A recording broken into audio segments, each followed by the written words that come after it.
Every dollar you owe in debt is a claim on money you haven't earned yet. You are essentially working today to pay for yesterday.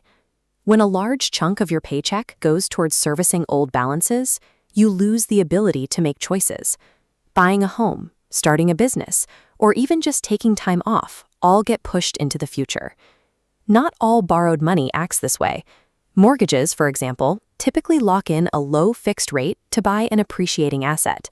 But high-interest consumer debt, like credit cards and personal loans, operates like a leaking bucket, draining your cash faster than you can pour it in. Before you can even begin building wealth, these high-interest balances drain it away. If you don't actively dismantle these obligations, the interest compounds, locking you into a permanent cycle. Lenders ensure you stay in this cycle using a specific mathematical tool, the minimum monthly payment. Take a look at this chart.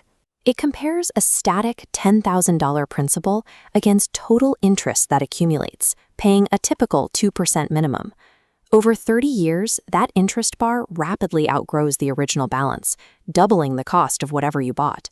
Every dollar absorbed by that interest column is a dollar physically removed from your emergency savings or your retirement portfolio. The true cost is the decades of lost investment growth that money could have earned you. Diagnosing this math is critical, but simply knowing you are caught in a financial cycle doesn't get you out. You need a systematic, step-by-step framework to break it. When people look at a massive, complex pile of bills, they often freeze. Behavioral economists like Dan Ariely study this phenomenon. They call it debt account aversion. The sheer volume of the problem causes borrowers to simply shut down and do nothing. The first step to overcoming this paralysis is to stop the bleeding.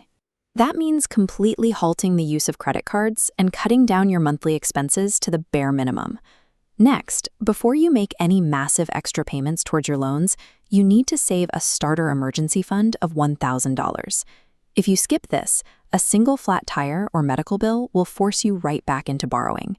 Establishing this small cash reserve provides a secure floor. Instead of reacting with panic every time an unexpected expense pops up, you can now launch a controlled, strategic attack on the principal balances. Step 3 is the attack. To wipe out the balances, financial researchers rely on two proven frameworks, the Debt Avalanche and the Debt Snowball. The Debt Avalanche method requires listing your accounts in strict order, from highest interest rate to lowest. You make the required minimum payment on every single account. Any extra cash is channeled exclusively toward the debt with the highest interest rate. By eliminating the most expensive loans first, you save the maximum amount of money in compounding fees.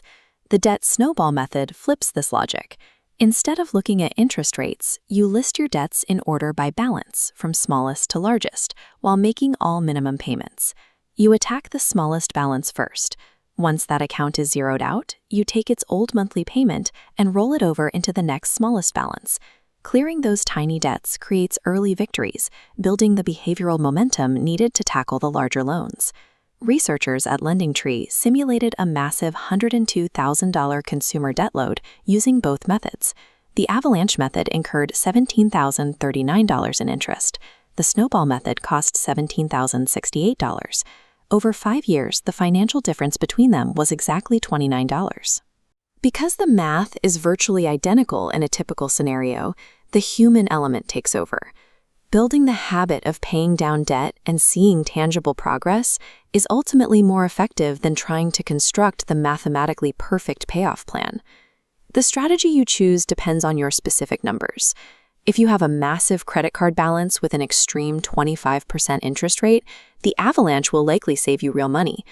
If you need quick psychological wins to stay motivated, choose the Snowball. Ultimately, the only incorrect choice is inaction. The moment you make that final payment, the financial pressure vanishes. You no longer have a massive chunk of your income automatically siphoned to creditors. This allows you to execute the ultimate pivot. You can take all the money that used to service your debt and redirect it into investments. You transition from paying compound interest to earning it. Stop the bleeding by halting new loans. Save a starter emergency fund to protect your progress. Pick either the Avalanche or Snowball method. Then automate your payments to execute the attack. Clearing your balances is a mathematical process, but the result is entirely practical. You stop renting your future income to the financial system, and you permanently reclaim control of your own wealth.